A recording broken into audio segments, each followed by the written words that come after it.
Aujourd'hui, dans cette vidéo, je fais une vidéo sur un truc un peu plus moderne. Il s'agit de cette imprimante. Donc, le colocataire s'est acheté il y a quelques années cette imprimante multifonction. Voilà, en fait, c'est juste deux en un, mais voilà, c'est pas. Il n'y a pas de fax. Mais voilà. J'ai en ce moment cette imprimante en ma possession parce que, regardez-moi comment le machin imprime. Voilà. Il manque des lignes de partout. On a essayé à plusieurs reprises de le faire, faire en sorte que l'imprimante fonctionne en faisant un nettoyage des buses et tout ça, voilà. Mais on n'a que des résultats cassés partiels et quand il n'y a plus de lignes, ça revient quelques temps après. Donc, mon opinion sur ça, c'est qu'en fait le coloc a passé plusieurs mois sans imprimer avec et les buses, l'encre a simplement séché dans les buses et on se retrouve avec des buses qui sont juste plus capables d'imprimer. Donc, j'ai déjà démonté la bête pour essayer de nettoyer les têtes. Et j'avais pas beaucoup de temps, donc j'ai pas pu passer beaucoup de temps là-dessus. Ça n'a pas réglé le problème. Donc, j'y retourne, à savoir que cette imprimante-là a passé à plusieurs reprises, a passé proche à plusieurs reprises d'être mis aux poubelles. J'ai dit au coloc, non mais attends, je vais essayer de la réparer à un moment. Et bon, en attendant, il s'est acheté une imprimante laser HP. Je sais pas ce que ça va donner, mais il peut imprimer quand même beaucoup plus de pages avec celle-là. Donc bon. Si vous vous demandez ce que c'est, il s'agit d'une Epson Expression ET 2550. Il s'agit d'une imprimante EcoTank qui fonctionne avec des bouteilles que l'on vide là-dedans. Avec des petits bouchons. Voilà. Donc, l'imprimante fait le programme que je vous ai montré ici. Donc, on va la démonter et je vais essayer de nettoyer les têtes. Il va falloir que je fasse ça relativement rapidement parce que l'encre pourrait sécher ailleurs, ce qui pourrait bloquer les tuyaux ou les entrées justement des têtes. Donc, je peux pas me permettre de passer 2 heures à bidouiller le machin. Donc, je l'ouvre, je laisse les têtes se déplacer. Voilà, j'éteins. Je débranche plutôt. Et j'ai déjà retiré la vis ici. Donc, j'ai juste à faire glisser le machin. J'ai accès à ça. On a ici accès aux cartouches. Donc, comme vous pouvez voir, c'est assez simple comme principe. En gros, c'est une imprimante Epson, tout ce qu'il y a de plus standard. C'est juste qu'ils ont rajouté des tuyaux et percé des trous. Puis, ils ont rajouté ici un truc en plastique. Et ça part des tuyaux, puis ça s'en va jusque dans les réservoirs.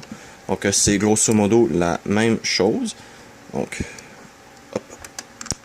Allez, on enlève les trucs, voilà. Et on a les clips, sont un peu plus durs à prendre parce qu'ils sont pas faits pour être enlevés, donc ils ont un peu caché, mais si on y va comme il faut, on peut les sortir. Donc vous avez une clip, donc je vais les enlever et je reprends. Voilà, donc hop, on va sortir les tuyaux, allez, de leur guide, voilà, et sortir les cartouches. Hop, hop. Vous pouvez voir, ça ressemble à ça. C'est grosso modo comme si c'était une vraie cartouche. C'est juste qu'il y a un tuyau de branché dedans. Donc, voilà.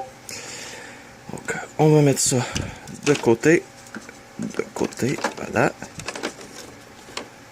Hop. Essayer de placer ça à peu près droit pour pas que ça coule dans le fond de l'imprimante. Et on a une clips à défaire ici. Donc, vous pliez le morceau de plastique ici et le tout devrait sortir. Donc, j'ai besoin de mes 2 pattes pour faire ça. Ah non, en fait, voilà, je l'ai eu. Voilà, on retire ça. On peut déconnecter ça ici. Voilà, ça s'enlève tout seul. Allez, tassez-vous les cartouches. Voilà. Ensuite, il faut y aller doucement, on retire ceci. Il y a de chaque côté des clips en plastique. Là, j'ai besoin de mes 2 pattes pour le faire, donc je reprends. Voilà, donc ça c'est sorti. Hop, vous le retirez. Ça, en fait, c'est supposé être les connecteurs qui se mettent sur les cartouches, puis il est supposé avoir les connecteurs métalliques ici, qui permettent aux cartouches de communiquer avec l'imprimante, et voilà, tout ça. Sauf que vu que c'est des cartouches qui font pas ça, ben, ils ont juste mis un bout de plastique pour le remplacer, parce que comme je vous ai dit, le mécanisme, c'est l'exact même mécanisme qu'une imprimante normale de chez Epson. Donc ici, on a 3 vis, 2 en haut, une dans le coin en bas là. Donc là encore, j'ai besoin de mes 2 pattes pour faire ça, donc je reprends. Et une fois que ça c'est dévissé, vous prenez l'assemblage, hop, et vous avez la tête. C'est en gros, les têtes sont toutes intégrées. On peut voir, ça a l'air d'être un morceau de silicium. Je suis pas sûr si c'est du silicium ou si c'est juste de l'aluminium troué, mais si c'est de l'aluminium, ils l'ont très bien fait quand même. Donc je vais retirer les vis, voilà, et je vais aller préparer quelque chose pour mettre les têtes à tremper dedans, et je reprends. Bien, donc nous sommes le lendemain, donc j'ai pas pu terminer ça, filmer hier, donc voilà. Je vais terminer ça là, parce que la vidéo est un échec. Le machin continue toujours d'imprimer de façon erratique et non pas hérétique, quoique bon. Si je cherche, donnez-moi 2 secondes, voilà. Si je cherche sur eBay, je réussis à trouver ça qui est exactement la même chose. Mais regardez-moi le prix du machin. Donc ça va attendre un bon moment avant que je puisse remplacer ça. Donc voilà. Donc c'était une petite vidéo. Au début je voulais pas que ce soit une vidéo qui rate, mais c'est pour vous montrer que je réussis pas toujours ce que je fais. Donc ça arrive à tout le monde. Donc là l'imprimante est remontée et je vais probablement la ranger jusqu'à ce que j'ai l'argent pour mettre 45$ pour acheter une tête d'impression. Parce que le machin, il vaut quand même beaucoup plus que ça quand il est fonctionnel. Pas que je veux le revendre, mais c'est juste que, voilà, c'est pas, c'est une machine qui vaut très cher de base, donc ça vaut la peine d'essayer de changer la tête. Donc voilà. Là, je suis en train de m'occuper à installer Windows 2.1 sur le temps 10 000. Donc voilà, malheureusement, c'est pas une vidéo qui se termine bien, mais ça arrive à tout le monde. Donc voilà, merci d'avoir écouté cette vidéo et à la prochaine.